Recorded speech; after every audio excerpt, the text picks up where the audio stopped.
On tonight's show, a virtual who's who of fundamentalist terrorism has pledged support for next week's Islamic rally in London. Speakers include Sheikh Osama bin Laden, the multimillionaire terrorist financier linked to the murder of more than 30 American servicemen in the Middle East. The founding member of Hamas has sent a written message from his cell in Israel, and Omar Abdel Rahman, the blind sheikh who was convicted of planning the bombing of the World Trade Center, has sent a videoed message. Other video lectures have been sponsored by Hezbollah. What a lineup! The organiser of the rally, Sheikh Omar Bakri Mohammed, says he wants to see the Islamic flag flying over Downing Street. Mike Wine from the Board of Deputies is with us. Mike, what do you think of Sheikh Mohammed's views? I don't think I have to actually say very much. He says it all. The rest of the world has to live under Islamic law, whether it wants to or not. If we don't want to, then there's a war looming. He's essentially a terrorist who uses Islam as a cloak for his terrorist views and activities.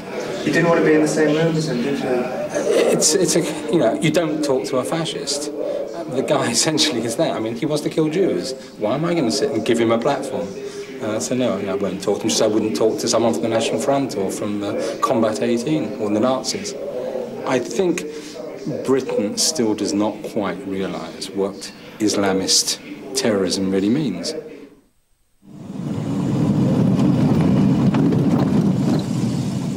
August, and Omar has taken a break from the rally preparations to attend a top-secret weekend social get-together with all of Britain's Islamic fundamentalist leaders at a country house in Birmingham. There has been infighting, and this weekend is intended to heal rifts. Some of the people here think that you're too extreme. Actually, extreme only in the views of the Western country, the Western people. In their own mind, I am Mujahid. I am the one who is a very brave fighter on the front line openly, because they believe in what I'm doing. I remember all the Muslims, so they don't think about fundamentalist, extremist. All these issues for them mean nothing. For you, terrorism is somebody himself blow, if you like, some bomb here and there in Israel. For them, the one who do that, they respect him as a great mujahid, a great, warrior or fighter. Omar is in some trouble for inviting us, and I later overhear another leader say to him, "I have bought a spare suitcase. Dr. Al-Masari has bought a spare pair of shoes. You have brought along a spare film crew." That is just Channel 4, the program about my life. Nothing to do with the meeting here. This is a long-term project for about maybe 10, 15 years. They said not to communicate with the media whatsoever. So I don't consider you media. I consider myself, one with people who are so close to me want to make film about my life. To send it to my mother. That's the only thing I can tell them. They do film for me, to professional film, to send it to my family.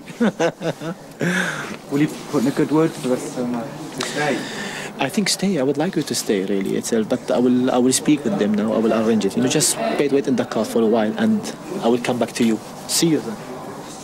The most important and media-shy Islamic fundamentalist leaders in the country are here, plus representatives from Hamas and Hezbollah and the Algerian Liberation Party. Nobody was supposed to know that the weekend was taking place at all. 2 hours later, we are hungry, and Omar returns. I did my best. There's no way. You see, they don't want any people from the media here. I would like you to have food with us, but you see, I can't. I think if you come in the morning, maybe that will be more friendly. I hope it's, if you can have, some ice cream, but I can bring you ice cream if you wish. Do you want ice cream? Yes, please. Okay, I can bring you ice cream, no problem. Ice cream I can bring.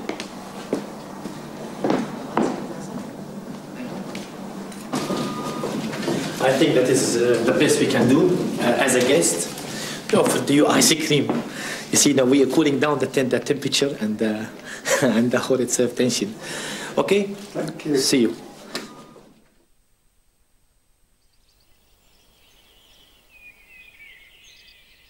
It is the next morning, and we've returned for another try. I'm keen to see Omar at play, which is something he rarely does. He says he gets dizzy when he's not furthering the cause of Islam. Where is everybody and where is the fishing?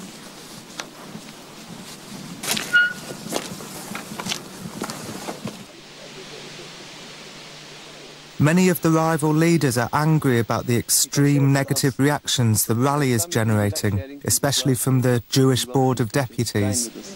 You got a fish? I got it. Oh, mashallah. This food I don't want. Enough for further. So, can you take it from me? How you do now? You catch it? You hold it and then you take the hook out. No, I don't hold it. I can hold it. First we hold it. Can you hold it? Yeah, I'll do it. Just hold it. Can't believe it, you know, man. He himself to do. So we've got a bit of fight in it, yeah? It's one of those Jewish Board of Deputy, you know. That green thing, open that green thing. Is it discarded? No, not tin opener. Just hold it. Which one? You hold it like this? Yeah. Don't let it go, it's strong, it's a strong fish. Pick it up, just pick it up. Tight. No, not like that. You gotta hold it. Not like this? You gotta hold it tight. It won't bite you. It won't bite you. How are you gonna fight Jihad, Omar Bakri? I can't fight Jihad if can't fish. Okay, you can take it now. What is throw it back? No, don't throw it back. Really put it in there. We're gonna have it for dinner. We fight itself ready for half an hour. We're gonna have it for dinner. Okay, stay here. Throw it back. Okay, I'm going to go now.